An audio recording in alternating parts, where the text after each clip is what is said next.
let's move into fixing our first franchise of the offseason, starting off with the team that has the number one pick in the draft, and that's going to be the Tennessee Titans. Um, we already had our power rankings, Drew and I did, and we both said, I said that the Tennessee Titans, I don't think they're bottom of the barrel quite. Drew had them bottom of the barrel. I think New York's that's as low as you can really go at this point. But Tennessee, you're not in much better contention. You could take 30, 31, 32, and you can kind of flip flop them all over the place. Um, Fixing this franchise, you already mentioned it in the coaching section. They have a good head coach. We're not touching any of the coaching staff stuff, correct, Drew? We don't have to. I think it's going to be. We're good there. It's funny talking about the bottom of the barrel team, and not touching their coach at all. But we believe in the coach. We think he's a good coach. Where do you want to start? Do you want to start with the needs, free agency, move into the draft? Is that how you want to kind of go about this? Yeah, I would like to know if Jacob Taylor is the general manager of the Titans. Do you consider trading this pick? No. Okay. So picking up fifth or sixth, number 5 or number 6, and an early second round pick. You love Shadour, Cam Ward more than you love Abdul Carter and Quinn Ewers, or James Pierce Jr. and Jalen Moreau. Like you're taking the quarterback here. It's not about what I think in terms of who I love, because Abdul Carter. It's just about what's going to happen. Abdul Carter is ranked ahead of Shadour. James Pierce is ranked ahead of Shadour. Shadour is still inside my top 10. I don't know if Shadour is the pick here. I don't know. I feel like at this point it's a toss up between Shadour and Cam. Man, I don't. You can't guarantee you're going to be in this position again. That's the only problem. And then if you are a little bit better next year, let's say you move away from this, right? You don't start Will Levis next year. You start Kirk Cousins, Sam Darnold, Mason Rudolph, whatever the fuck. And you win enough games to get yourself not inside the top 5 picks. Now, what are you staring at? You're staring at a pretty good roster. And now we're looking at the Tennessee Titans next year and the year after and going, this roster's so good. But the contracts are about to run out and they don't have a quarterback yet. I think this is a point where you have to swing at a quarterback because you're in the position to take who you want. And with a head coach he worked with Joe Burrow, he knows what good quarterbacks look like. With a head coach like that, you got to trust him in making the decisions on the pick he wants at quarterback position.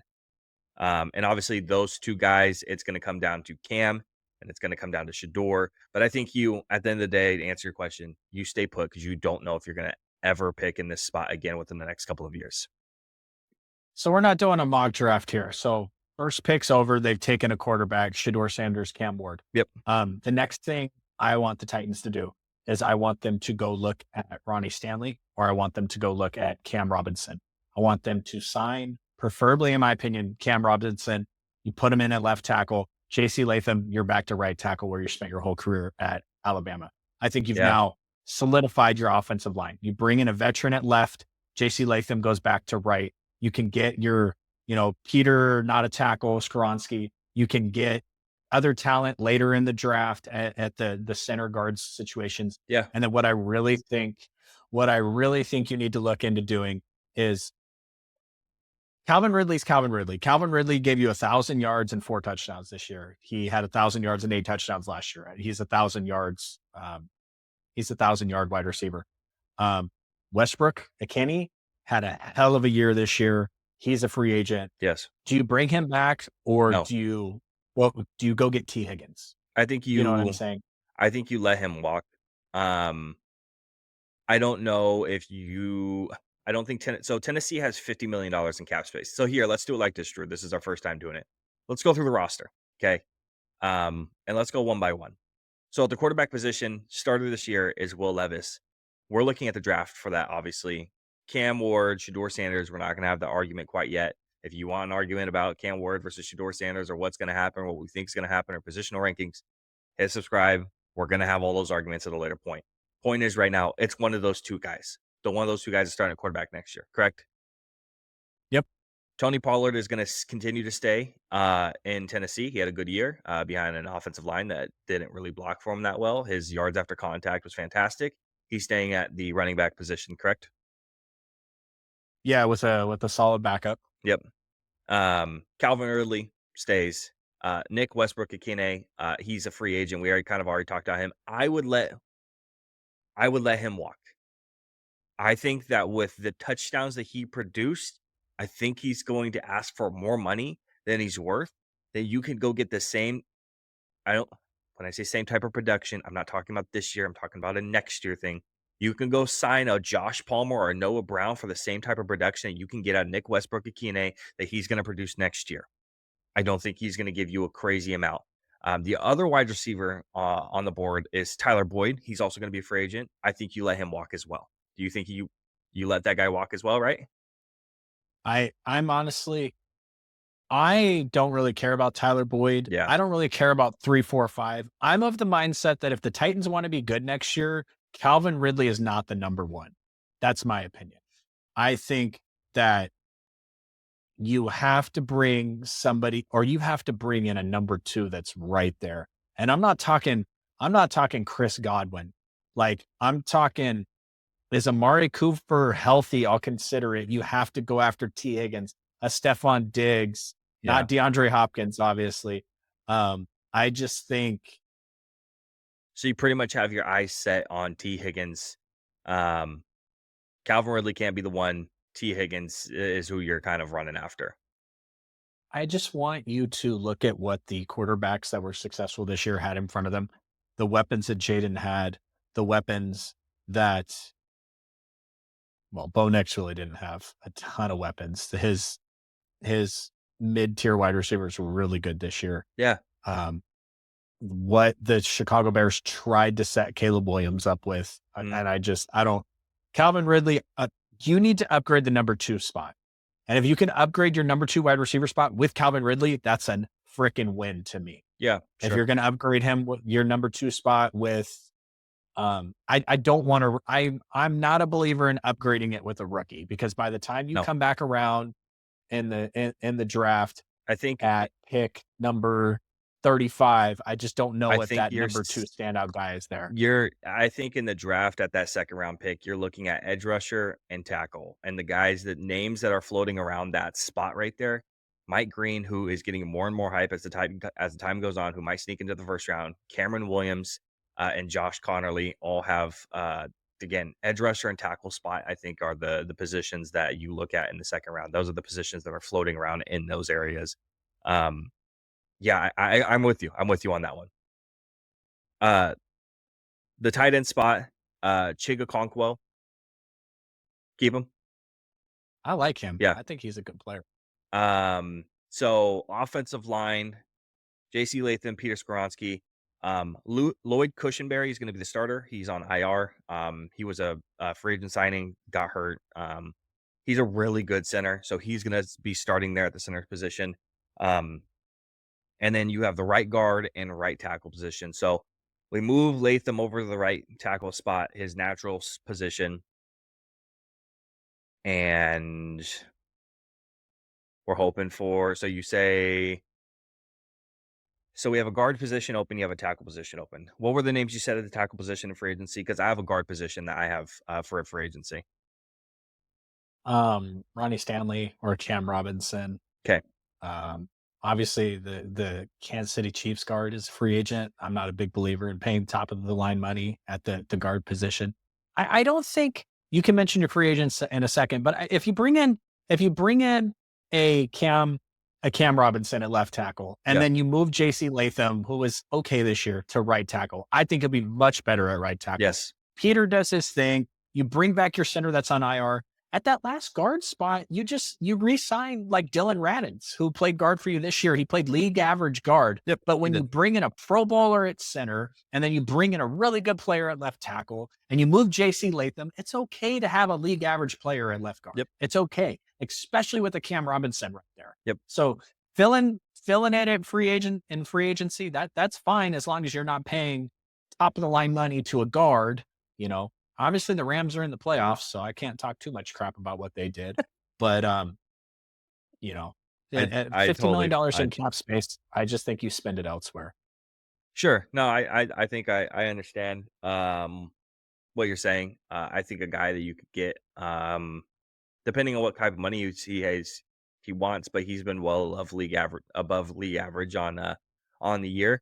And a guy who's rejuvenated his career in 1 year in Philly, Mekhi Becton, played guard for them, and he was fantastic. He was great all year for the Eagles.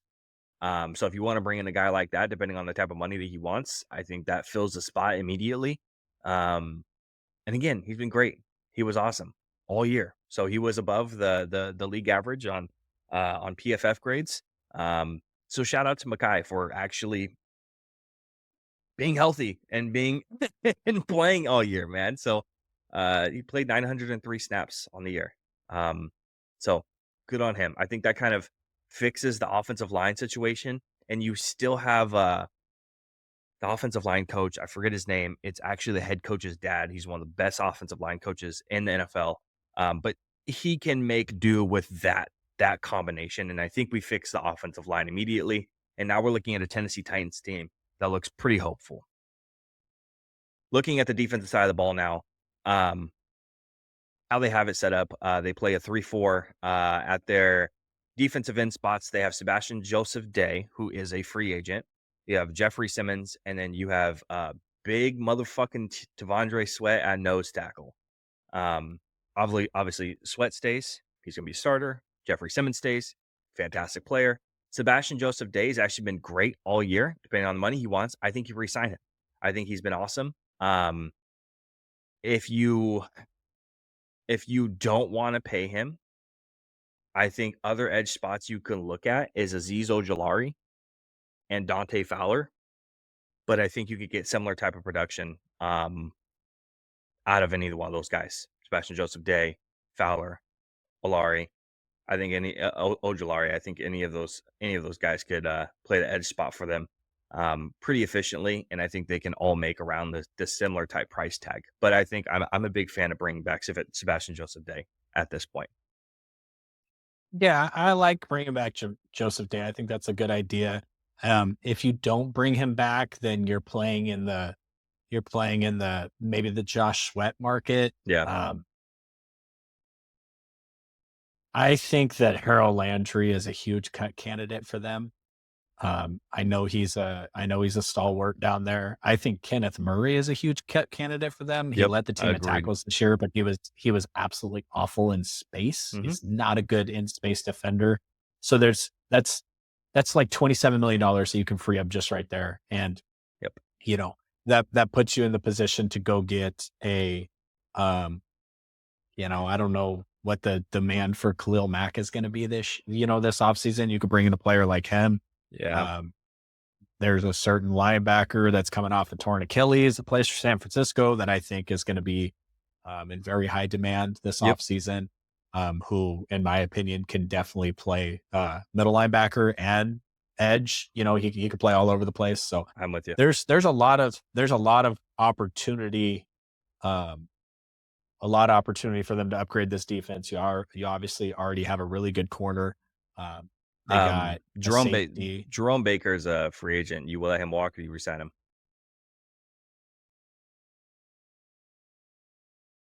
Do you have like salary predictions in front of you? Um, I don't have salary predictions. Let's see if I have this. Let's see if there's a no, I don't have a doesn't look like I have a prediction thing right here in front of me.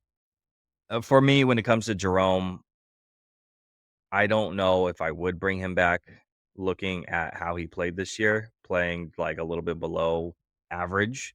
Um I think go get similar type production from a different type of a player. I actually don't have Tyrell Dotson is the only linebacker that I have listed up who ended up playing for two different teams this past year, but ended up playing fantastic. So yeah, I think Dotson is a prime candidate playing for Miami, and then played for Buffalo too this year as well. But And I just think maybe you bring in another corner and yeah, you really tighten up. Uh, I you think you know bring real quick. who I think you bring back Diggs too. I think you bring back Quandre Diggs. I know he's on to IR, to me but I think you bring to him back me the safety position is so replaceable. like somebody's going to spend a lot of money on Buda Baker this offseason. Somebody's going to spend a lot of money on Talanoga Hufunga this offseason. And I just the 49ers, Real obviously they quick, weren't really good this year, but they started real two quick rookie safeties, before everyone yells at you. Buda was actually re-signed by Arizona earlier in the year. Oh, that's right. I'm thinking because he was on the trade block Yep, all yep. season. And we pretty much You're talked right. about You're right. him. You're right. Yeah, he was re-signed on December 18th, 3 year, You're $54 right. million, which yeah, 3 year, $54 million. So Let me rephrase. Somebody's going to give up capital to trade for Buda Baker in the offseason. yeah. Uh, yeah, I mean, the safeties this offseason, Justin Simmons, Justin Reed, Tyrann Mathieu, Marcus Epps, Jeremy Chin, who had a pretty good year for Washington. Um, I think it's just safeties are so scheme dependent that you kind of you could pick someone who is going to make less money, but going to fit your scheme a lot better, and you're going to get a lot more production out of them than a team that really needs that guy but doesn't have the right scheme fit for him. So, I mean, shit, Javon Holland's a free agent. I mean, I just yeah. I'm still a fan of Quandre staying, but I get the line of thinking for the safety position. I'm definitely there with you. It's funny that we talk about replaceability and whatnot when this year Malachi Starks is like a top 10 player on every single person's fucking big board, it seems like. Um, but yeah, so I'm there. Um, but that kind of And covers just to throw this out there, every team that we talk about this offseason that needs cornerback help, I'm going to mention Jordan Lewis, just so you know. So just prepare for yourself for that. I really love him as a player. So I think every team unfortunately. could use him. Yeah. Obviously I hope that Jordan stays because he's fucking awesome, man. He's so good. But yeah, we already kind of mentioned our draft stuff as well. Sanders reward in the first round, and then in the second because they don't have a third round pick.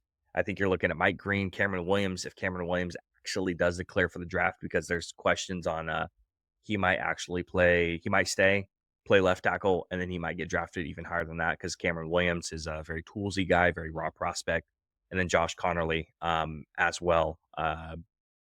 Offensive tackle talent essentially is what we're looking there at that position potentially.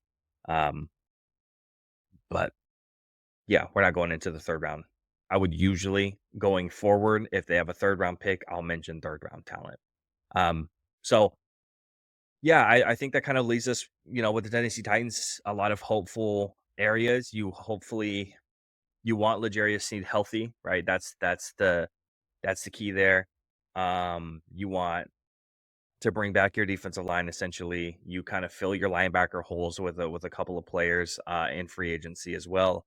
But I think that offensive line with the changes that we made, moving Latham over, bringing in some free agents, maybe even in the draft too, and then the couple of wide receivers that we mentioned as well. I think the Tennessee Titans are looking at a much better team, and it all just kind of comes down to the quarterback play at that point, which 50-50 shot on either one of those guys in my opinion. I think Shadour is a much better player than Cam, but obviously Cam has all the hype because of the toolsiness and the athletics and the raw, and yeah, I'm there with people. I get it, but I think Sanders is the better player.